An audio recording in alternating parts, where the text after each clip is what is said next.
This is the behind the scenes, and I have, I got to write your name down, Helen McWilliams. McWilliams. I'm excited. We're going to talk about, can we talk about your wife running or not running for school board? She hadn't decided yet. I Um, talked to her yesterday. She told me, don't bury her yet. she's trying to get other people to step up and be involved, and she believes in Okay. term limits. Okay, good point. So Okay, if she believes in it, then she's got to demonstrate it. something that Colleen Conklin should have invested in probably about 14 years ago. Okay, so we will talk about that too. All right, so this is going to be fun, guys. I'm ready whenever you are.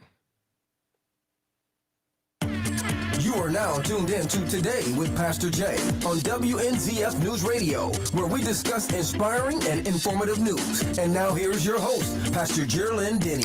Good morning, good morning, good morning. Wake up and good morning. Want to say what a good and great day it is to be alive. I want to thank all of my listeners today because we have a treat. If you live in Flagler County and you don't know who Dennis McDonald is, you're going to know him today, but I'm not going to say there's something wrong with you, but I don't know how you can live here and not know who he is. He's the self-proclaimed, actually, I just gave him this title, the Flagler County Accountability Officer. That's kind of like the best title I can come up with, Dennis, because every time I turn around, something's going on. Dennis is in it, either by holding elected officials accountable or you auditing something, whatever it is, you're involved in that. And then I have also my good friend who is, I call her the county's conspiracy theorist. I don't know what that's Helen McWilliams. Helen, what does that say about me that I have a friend that's a conspiracy theorist? That's a good thing. That's a good thing. I have all kinds of people around me, so that's Your mind cool. is supposed to be opened and able to accept other concepts and at least think about them logically, but people don't do that anymore. Just force feed me what you want me to know, and there you go. Okay, there she go. All right, so Dennis, we're going to start with you because you're my guest. You come in already with the hat that says "Don't Fauci my Florida." You're very outspoken. I remember when I first heard about you, it was, don't mess with Dennis. Dennis, I think someone told me a story. You fell on a sidewalk in Palm Coast and you sued Palm Coast. I don't know if that story is true, but I heard about that. And then I heard something about how, don't do anything outside of the rules because if you make up your own rules, then it's going to get you. Well, let me respond quickly to the sidewalk thing. Okay. Did that happen? That did in fact happen, and it got blown way out of proportion. And all I asked the city to do was to fix the sidewalk so nobody else tripped on it. Okay. And Landon wouldn't do it. Okay. And by the way, I'm not making this up. At that time, I don't know if he's still there. The city of Palm Coast had a blind in one eye sidewalk inspector. Really? I'm not making that up. Like I'm not making that up. That is a fact that came forward. When. So did you win in the lawsuit? Yes. Did you get any money? Can I get $1? You know, How you put them on the spot? what they did is they fixed the sidewalk. They Okay. agreed to fix the sidewalk, which was caved in. Okay. And they paid the medical bill. That was it. Oh, you were injured. That's horrible. Yeah. Caved in sidewalk. Well, I snapped 3 of my fingers back so that Whoa. so that you could actually see inside them. They were bent back 90 Oh, they don't degrees. tell that side of the story. They No. just tell the other side, almost like you just stirring up trouble. You were injured Oh yeah. on a sunken sidewalk with a inspector that was blind in one eye. That's kind of serious. Welcome to Palm Coast. Welcome to Palm Coast. Well, all right. So there are other things. I remember you blew the whistle on the Flagler County, the sheriff's office. Remember that? Yes. With all the mold, the mildew, and Yes. and Yes. everything that's going on. So how did that come about? Well, that came about because in 2013 I pleaded with the board, the commissioners, and the county engineer not to buy this because the property was in a USGS floodplain. Okay, now that's pretty bad in Florida because everything's pretty flat and low here. But when you're in a floodplain, it's just not the place to be building a new sheriff's headquarters. And that was correct. And so consequently, that happened in 13. They went ahead and did it anyhow. They did it on the cheap. And the thing that used to upset me about that was they built a brand new jail for the criminals, spent $40 million doing that. But the guy, Which wasn't full, by the way. that's correct. But the important thing is the people that protect us, the good men and women of the sheriff's department, the deputies and the people behind the scenes that protect us, they got a rebuilt building that was in total demise, and exactly, it had homeless people living in it. There were no windows, no doors, no electricity, nothing. I mean, it was a standing junkyard is what it was. So, and then they rehabbed it, and they rehabbed it wrong. And I pointed that out to them in 2015 when I took them pictures, and they said, "Oh, no, we fixed that. We fixed that." Well, it turns out that they didn't, and they had a problem with it, and our guys were getting sick. And so, who would want to work if you're a sheriff's deputy or want to be a deputy? Would you want to work in a county where they had a headquarters where people were getting sick? No, absolutely not. So how do you get involved? And that's what we're going to be talking about. How do these things come about on your radar, other than falling on the sidewalk? And there have been some other things that's been happening. I know, like some stuff up around Bing's Landing. I mean, the list can just go on, where I've seen your voice leading the charge or activating some foot soldiers to get involved. Right. Bing's Landing was another, bad deal that we got backed into. And so, I got involved in that, and they would have torn down that building and built a big, grandiose structure out closer to the water. And this is just wrong. We spent over $2 million. We did a bond. How can I say? We raised a bond and we voted on it. All the citizens voted on it to see if they wanted to buy that property. We did. And then they're renting it out to somebody that's going to build this big, grandiose They were restaurant. renting it for the cheap too. I mean, oh my goodness. I remember that. I was like, oh my goodness. Right. I want to rent from the county. I think the rent was like, what, $400 to $600 a month? It was just something ridiculously low. It was ridiculously low. But the point that I made to them when I went to them, I said, listen, take a look at the pictures on this structure that you've got. Effectively, this thing is nothing more than a 50-foot long double wide. You know, the thing, guys, that pass you on the highway, or you pass it on the highway. Okay. And you're saying you can't fix a simple double wide. Okay. And so what was wrong with the building was they never put any ventilation underneath it, and it was rotting. Oh my goodness. And the tenant was not taking proper care in the bathroom areas around when they were to wipe them down at night, and you use a lot of water apparently, and it was rotting the joist. So fix it. Wow.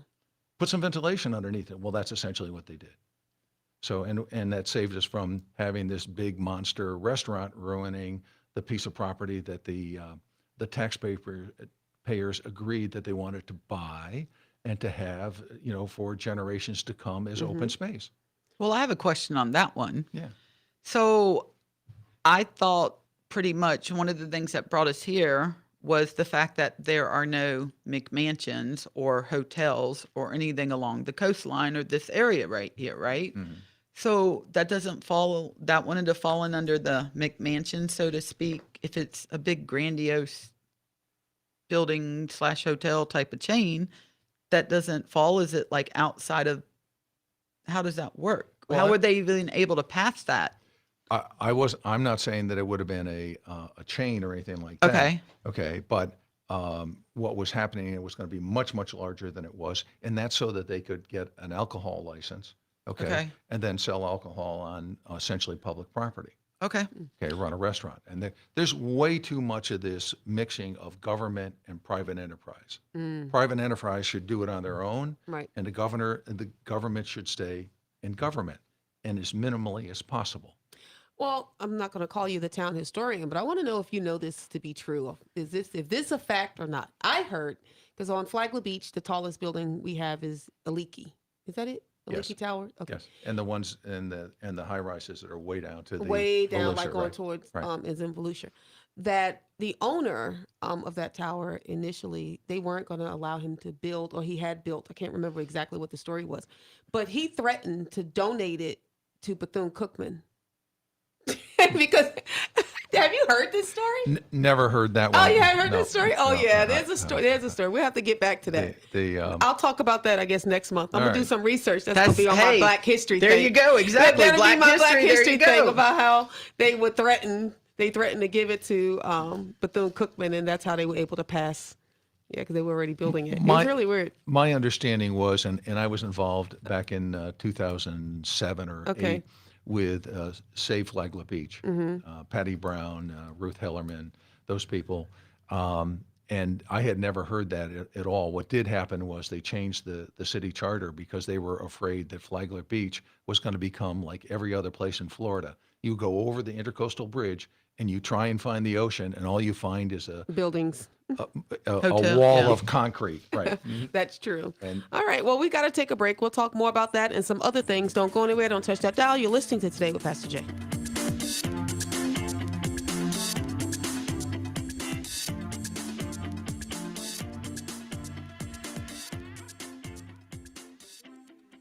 All right. You ready? We'll just go right back in.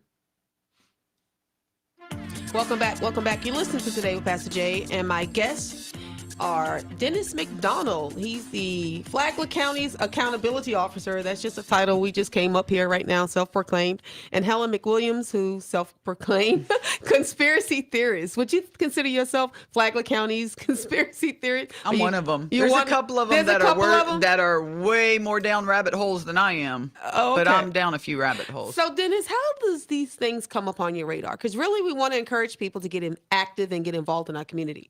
A lot of things are happening that we know nothing about.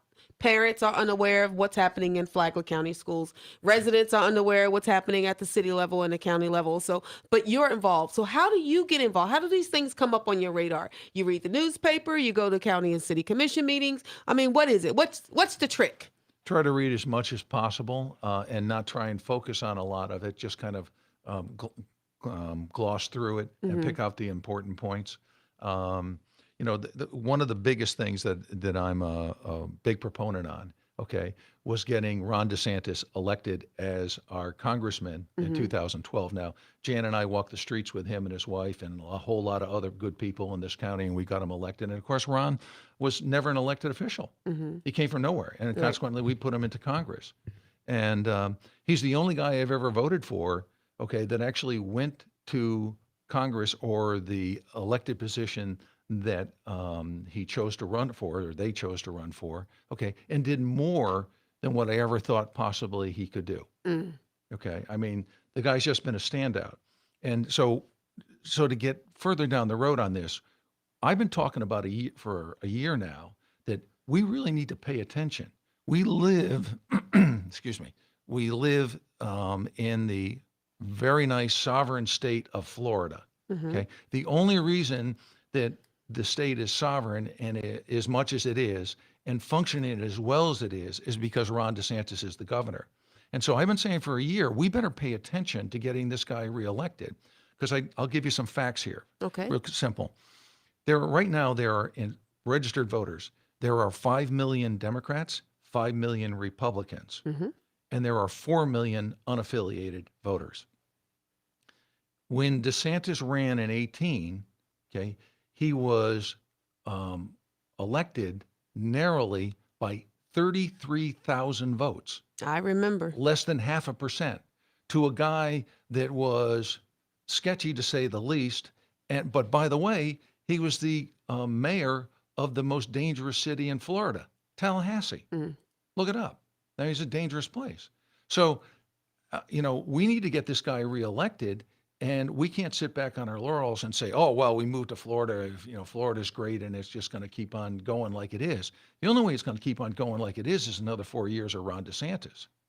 And so, we need to pay attention to what's going on, and we need to get this done. And it's January right now, and I'm not seeing any, everybody's sitting back on their laurels. Not me. I have a campaign office, so look, we're not Yeah. the Florida Conservative Pachyderm. We got lots of DeSantis stuff. We are pushing him big time. Yeah, so we're absolutely involved in pushing the envelope, which our headquarters is open to any conservative that's willing to come in and work, and staff. I want you to come. We want you to come and take a couple of hours and greet people as they come through the door and tell them how important it is. People don't realize how good we have it till you travel outside of Florida and how things are just a mess. So I want to just shift just a little bit, same topic, talk about your wife, who has been beat up like crazy. How do you handle, because your wife's on the school board, Janet McDonald. How do you, I mean, my husband would have drop kicked someone, choked them out, and burned the house down with them in it by now. And there would be no trace because he's like super ninja. There would be no trace. Y'all just would think it was him, but you wouldn't be able to prove that it was him when you mess with his wife. There's somebody, I don't want to name his name, don't want to give him any due, but is constantly attacking your wife on the internet. Well, we consider the source, and that particular person, okay, who happens to be a blogger, okay, and that's all he is an anarchist communist. Okay, now the other thing I know about him for a fact. Tell me what you really think. Well, and consider this, that everybody, there's a lot of people who most people don't know who he is, but the other point, the few people who do and that follow him, they're unaware of the fact that this guy was terminated by the News Journal a number of years ago, probably 15 years ago, something like that. Okay. He was a problem for the News Journal, obviously. Okay. But yet he sets up a blog and everybody believes him. Well, you really have to do some digging and so you just ignore it. I know you don't read it because you don't have anything. Pay absolutely no attention to the man lives in an alternate, universe. He really does. And it's not the America that I have known all my life and that I want to live in down here. Everything's wrong with this guy. Everything's wrong, so negative. So we don't pay any attention to him. And it's about operating in the windshield and not in the rearview mirror. Okay. That's a good way of saying it. Right.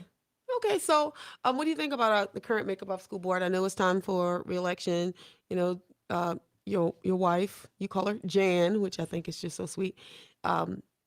She hasn't thrown her name in the hat yet, so she's just kind of seeing. Well, she's a believer in, as we talked about before, term limits. Okay, and it's unfortunate that one particular member, we have a member on the school board who is a career, I call her a career Democrat, but a career politician. 22 years on the school board? She's been on the school board for 22 years? 22 years. Okay. 22 years. And, I don't really want to get into it, but that speaks for itself, 22 years. People need to move on. And the biggest problem with the school board right now, real simple. I'll be right up front with you. Tell me what it is. Okay. Trevor Tucker. Oh. Yes, that's correct. I totally agree with that one. In Florida, it takes 3 votes to get anything done on any commission. Okay. There are 2 votes to move things in the good direction. Trevor Tucker, he knows that there's problems. He knows that there's a problem with the attorney. Okay. I have no understanding of how this guy is thinking and what he's doing, but I do know this: he's not representing the best interests of our students. Has he thrown his name in the hat yet? I don't know. I don't think so. I have not seen that. My understanding is he has. Well, we'd have to go to Flagler elections. When we take a break. Somebody had put that on the other day. Well, there goes that. So what else we have going on? But there's a really good candidate running against him. And by the way, when Tucker ran back in 2012, I think it was, he won by 56 votes. Okay. That was essentially the Tucker family that voted for him. Okay. He said, well, that's how he won. So he won by 56 votes. Now, there really wasn't a serious candidate, I guess, the last time that comes to my immediate memory. But this time, there's a very good guy running against him, really knowledgeable, and is really up in education. And so that's Vincent, right? Vincent yes. Xavier. Yep. Yeah, very good. I've met him. I've had him on my show. Yeah, real nice guy, authentic, love people, very knowledgeable. Immigrant, so he understands the ins and outs, and I think that's wonderful because he is an immigrant. I mean, he is, and American he's citizen. He's American here through immigration, and I think for me that just gives an extra perspective and an extra possibly of empathy versus sympathy. So he can bring that saying. To need a little bit of that. Yeah, it would be nice. Do. Well, there's one thing. Will we consider him a minority? Is that what? Do I consider him? I don't know. I mean, it'd be nice to see some diversity sitting up there. Correct. I'm just gonna be real. I'm done looking at a bunch of white Exactly. women. I think there and should then be one more white tall man. people on these boards. There you go. You're the tallest one.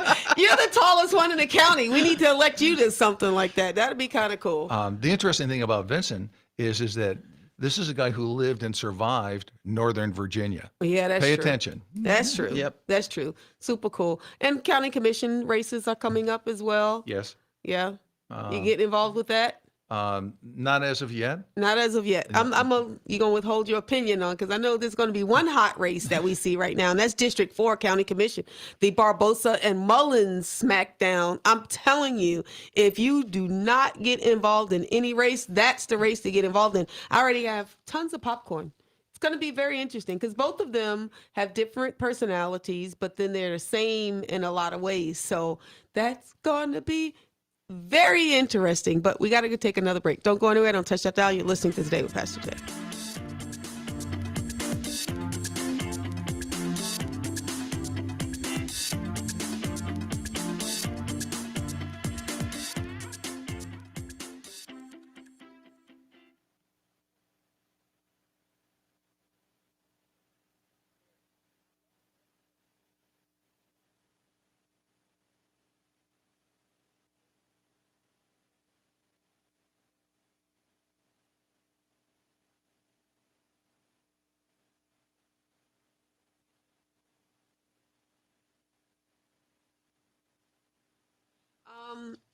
Did you look up Flagler elections? I don't even want to mention that man's name again if I don't have to. I'll look it up. I'll look it up. Go ahead. You know what? I'll just tell people to go to Flagler elections to find out who's running, because I don't want to mention anything. Yeah, you don't want to look like you're an agent. I know. Yeah, I don't want to mention anyone's name that I know I'm not voting for. Well, maybe that'll make people go and look at all the candidates that are out there. Yeah, we gotta go. All right. We'll come back. We'll end with some COVID stuff. You can come up with your little conspiracy theory and, all this other, the facts that you know. So we'll end on that. You ready? Welcome back. Want to give a shout out and a thank you to Steve Verrier, thefloridamortgagecenter.com. Listen, this is good and great. Oh, by the way, if you're listening to this show and you haven't already done so, get up and come out to the home show at FPC. Today's going to be the last day. You have an opportunity. So it was on Saturday and this Sunday, which is today when the show airs. So come out and check us out. I'll be there. Geraldine Ministries will have a booth. I know the Florida Conservative Pachyderms is going to have a booth. I'm not sure if the Kiwanis going to have a booth. If not, I'll just have some Kiwanis stuff at my booth because I'm a Kiwanian. We'll do that too. Yes. Yeah. We'll figure that out. We'll just double duty. So. Interesting point on that. The Kiwanis here in Flagler County, the Palm Coast. The Flagler County, Flagler Palm Coast. Mm-hmm. Right. People don't realize that organization, that nonprofit, puts back 6 digits. That's 6 digits. That's correct. Okay. Into the community for kids every year. Every year. They do a tremendous amount of work with the community. That's why I always make sure I have them on my show every now and then. So have we ever seen that or utilized by the Observer? No. Okay. Have there's ever a mention of it? Nothing. Crickets. That's what we hear. I mention it. I have a show. Okay. Well, I have them on my show. Right. And so because I support them. I think they're a wonderful organization to be involved in. So please, hit me up. You need to come and get some more information about the Flagler Palm Coast Kiwanis. Yes. Yeah. All right. So let's talk a little bit, which I hate to do, but let's go ahead on and get to it. The COVID scare, the scariants, and all the information. Wear a mask, don't wear a mask. Get a booster, don't get a booster. Have you been involved in any of that? Yes. All right. What you think? What say you, Dennis McDonald? Well, as you can see by my Don't Fauci My Florida hat that I wear all the time, I've where I've been standing on that for quite some time. But the real interesting thing that's happened this week is this Thursday, England, which has been all in on COVID, masks and certifications, having to carry papers and all that kind of stuff. It was announced by Boris on Wednesday. It's all off. It's all canceled. They're closing vax centers. They are You know, Oh no no, longer. they're closing a vac center. They're closing the vac centers. There are no more masks required in England. All of the regulations that have been put in are now shut down. It is a startling revelation as to what's going on, and there are other countries in Europe that are doing the same. And there's something going on. I don't know what it is, but when you've got Europe that's been all in on this stuff, all of a sudden saying it's all done on Thursday, something's happening. What say you, Miss Conspiracy Theorist over there? So apparently there was a tribunal, the World Tribunal. And apparently they have convicted certain people, and one of them had the Queen of England listed as a defendant of crimes against humanity. And we're going to possibly start seeing. Are you serious? Yes, I'm serious. I'll find that stuff on my channel that I have, and I'll show it to you. The Conspiracy Theorist channel. Hey, Belgium has just put out a study talking about the Moderna shot, and said that for people 31 and under, it's causing too many heart issues, inflammation, heart attacks, killing people. Well, it's not like we would know what the side effects are because they still refuse to tell us what's in it. Well, it's funny that all these things are coming from Israel. Israel has loads of studies. Look them up. Which is really strange because they're probably, if I'm not mistaken, one of the top vaccinated places in the world, and their COVID rates are out of the world. So. I think one of the things that's underlying here that nobody pays any attention to is that the government. The facts? The facts. And the facts are that the governments of the world are controlled by contracts. Oh. Right? Okay. And there are contracts with every single one of the major nations. And so consequently, the drug companies are controlling, in essence, they're controlling the countries, telling them what to do because the contracts have specific parameters in them that have to be met. So there it is. We're going to end on that note. Big Pharma is at it again. And these Follow the money. Follow the money. Follow the money. All right, guys. Y'all heard it here. You heard it here on Today with Pastor Jay. Thank you so much for joining me. I appreciate having you as my guest. Yesterday's gone. Tomorrow isn't promised. What are you going to do today? I'm going to encourage you all to go to flaglerelections.com so you can find out who's running for what office, how you can get involved, and read. As Dennis McDonald said, read. And as Helen says, hey, be open to other possibilities and sources of information. God bless you. Have a great day.